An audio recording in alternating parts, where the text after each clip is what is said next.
बोलिए सर, तेलंगाना का जो सीएम है रवींद्र रेड्डी ने कहा है कि जो प्रधानमंत्री मोदी बैकवर्ड क्लास के नहीं है, ये कन्वर्जन बैकवर्ड क्लास के। अरे मैं उसके ऊपर अभी क्या टिप्पणी। रेवंत अन्ना मुख्यमंत्री है तेलंगाना के, बहुत रिस्पॉन्सिबल पर्सन है। अगर ये बात रेवंत अन्ना ने कहा है तो आप उनसे जाकर उसके बारे में एक्सप्लेनेशन लीजिए ना, मैं क्यों दे दूँ। बोलिए सर, वहीं पर आप देख रहे हैं कि महाराष्ट्र में सर लॉ जिहाद और फोर्सफुली कन्वर्जन को लेकर अब समिति गठित की गई, 7 लोग किसे देखते हैं आप? देखिए, ये सरकार जो है काम के नाम पर वोट नहीं मांग रही है, न मांगेगी। एक तो फ्रॉड करके लोग चुनाव जीते हैं। हाँ, चुनाव आयोग को अपने कब्जे में लेकर पैसा देकर वोटर लिस्ट में घोटाला करके चुनाव जीते हैं। तो ये ऐसे उनके दिमाग में लोग ऐसी बातें आती है। जो लोग विकास का नारा देते हैं वो विकास पर बात करते हैं। पूरे देश में जहाँ जहाँ बीजेपी की सरकार है, यहाँ ये कन्वर्जन, लव जिहाद, ऐसी बातें उछाल कर माहौल खराब करने का ये काम ये लोग करते हैं। आप मुझे बताइए, ये कौन तय करेगा लव जिहाद नहीं या हो रहा है या नहीं हो रहा है? ये 2-4 लोग तो जाकर जो भाषण माफिया है सरकार के, उनको भाषण माफिया कहता हूँ, ये भाषण माफिया तय करेंगे लव जिहाद है, ये है, ये वो है। ये लोगों ने देश का माहौल पूरा बिगाड़ दिया है। लोगों को लगता है, अच्छे लोगों को लगता है ये देश रहने लायक नहीं रहा है। इतनी हमारा संस्कार, इतनी हमारी संस्कृति, इतना जो हमारा कल्चर, हाँ, एक दूसरे को साथ लेकर देश के विकास करने की बात हम करते थे। लेकिन ये जो एक विचारधारा इस देश में बनी है, ये हिंदुत्ववादी विचारधारा नहीं है। हिंदू एक संस्कार और संस्कृति है। हाँ, तो जाकर प्रधानमंत्री मोदी यूएस में जाकर पूरा समाज हमारा है, क्या वसुधैव कुटुंब बोल रहे थे ना, कुटुंब तो कहाँ है देश में? देखिए आपके मंत्री यहाँ क्या बोल रहे हैं। एक मंत्री महाराष्ट्र सरकार का ये बोल रहा है कि कोई भी सरपंच अगर मेरे पार्टी का नहीं होगा तो मैं फंड नहीं दूंगा। जो मेरे पार्टी का सरपंच है मैं उसको ही विकास का फंड दूंगा। आपके बाप का पैसा है क्या? आपके बाप का पैसा है? किसका पैसा है? देश का पैसा है, सरकार का पैसा है, जनता का पैसा है। जनता टैक्स भरते है, उसका पैसा है। यहाँ डेमोक्रेसी है। आपने जब मंत्री पद की शपथ ली है, उसमें लिखा है मैं किसी से द्वेष भावना के मन में रखकर काम नहीं करूंगा, सबको समान न्याय दूंगा। यही तो है संविधान खतरे में। हम जो बोल रहे हैं ना, संविधान खतरे में है, ये लोग मानते नहीं है। जो मेरे पार्टी का सरपंच नहीं है उनको मैं विकास के लिए 1 रुपया भी नहीं दूंगा। मोदी जी, ये कौन सी भाषा हमारे देश में चल रही है आपके मंत्री की? क्या है ये? देखो, आज तुम्हारा समय है, कल हमारा समय शुरू होगा। तब मत बताना कि आप ये क्या, ये समय समय की बात होती है। सर, प्रधानमंत्री यूएस का दौरा जो था, फायदा में या नुकसान में? क्योंकि जो टैक्सेस है वो बढ़ चुके हैं, काफी हद तक एक नुकसान की तैयारी। देखिए, मोदी के 2 दिन से फोटो आ रहे हैं,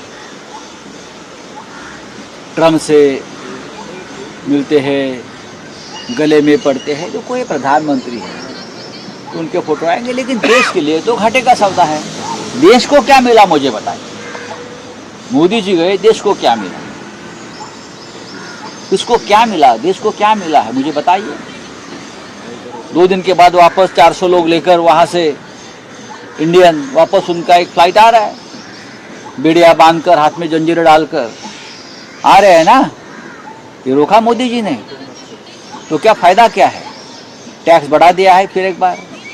हाँ, इंपोर्ट एक्सपोर्ट सब पर टैक्स बढ़ रहे हैं दोनों बाजू से। तो देश को क्या फायदा है? मोदी जी को फायदा है। मोदी मोदी नारे गूंजते हैं वहाँ, और क्या है? ट्रम्प भूल गया, मोदी चले गए, ट्रम्प भूल गया देश को, हिंदुस्तान को। रणवीर इलाहाबादिया मामले में कंट्रोवर्सी में अब महाराष्ट्र सरकार इंक्वायरी कानून की बात आहे. बोला और आता काय आहे. बीडच्या प्रकरणामध्ये धनंजय मुंडे स्थानी घेतल्याचं कळतं आहे. इतक्या दिवसापासून ते आरोप करत होते, मात्र आता त्यांची भूमिका संशयास्पद वाटते. मला बीडमधल्या एका प्रमुख नेत्यानं त्या क्षणीच सांगितलं होतं की सुरेश धस यांच्यावरती विश्वास ठेवू नका.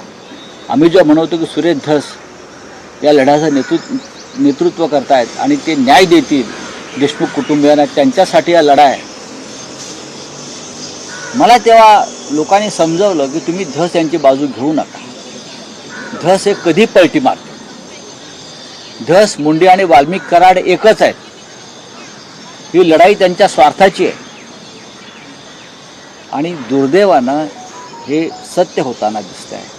मला वाईट वाटतं की एका विद्यमान आमदारानं देशमुख कुटुंबियांच्या अश्रूचा बाजार मांडला आणि व्यापार केला.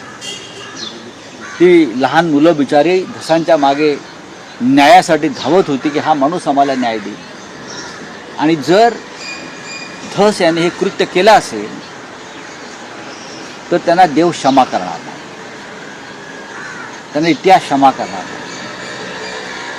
असा खोटारडेपणा जर त्यांनी केला असेल आणि पाठीत खंड असेल देशमुख कुटुंबियाचा, तर बीडची जनता नाही, राज्याची जनता हे लक्षात ठेवेल की तुम्ही जे कृत्य केलेलं आहे ते पाप आहे आणि त्या पापाला क्षमा नाही. विश्वासघात केला धसांनी ना.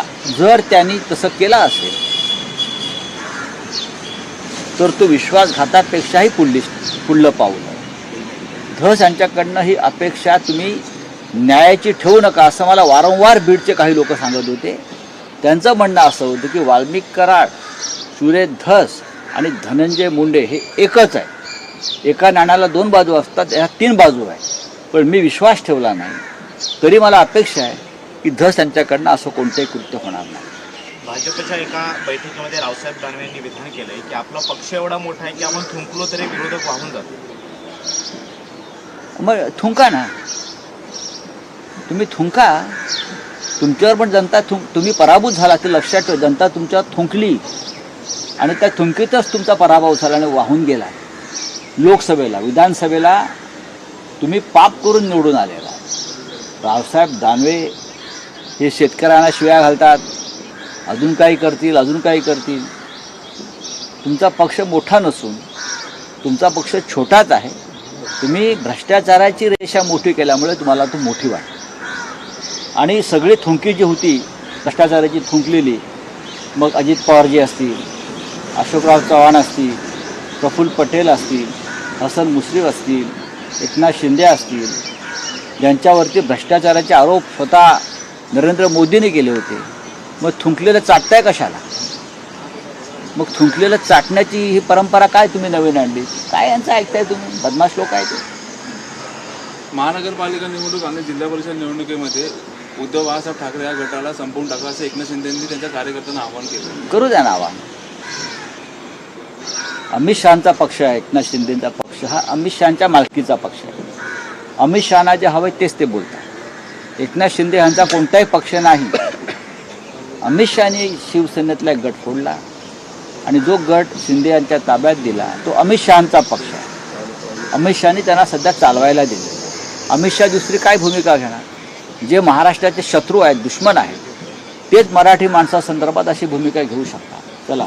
राजन साळवी यांचा नुकताच पक्षप्रवेश शिंदे गटात झाला, मात्र भास्कर जाधव आपली खंत बोलून दाखवत आहेत की माझ्याकडे क्षमता असून सुद्धा मला म्हणावं तसं काम करण्याची संधी मिळाली नाही. दुर्दैवानं मला ही संधी मिळाली नाही. माझा राज्यात एक मोठा वर्ग असून सुद्धा मी काम करू शकलो नाही.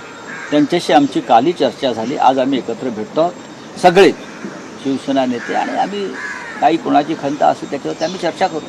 सर, महाराष्ट्र के मुख्यमंत्री देवेंद्र फडणवीस कल महाकुंभ गए थे, कैसे देखते हैं उनके इस दौरे को? महाकुंभ कल गए थे. देखिए, महाकुंभ में सबको जाना है.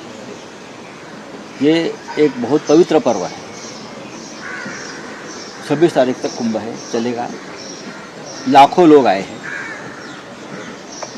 और हमारे भी घर से लोग गए थे. मेरे भाई गए थे सुनील राउत कुंभ में, जाकर है. अगर उद्धव ठाकरे जी जाने वाले हैं.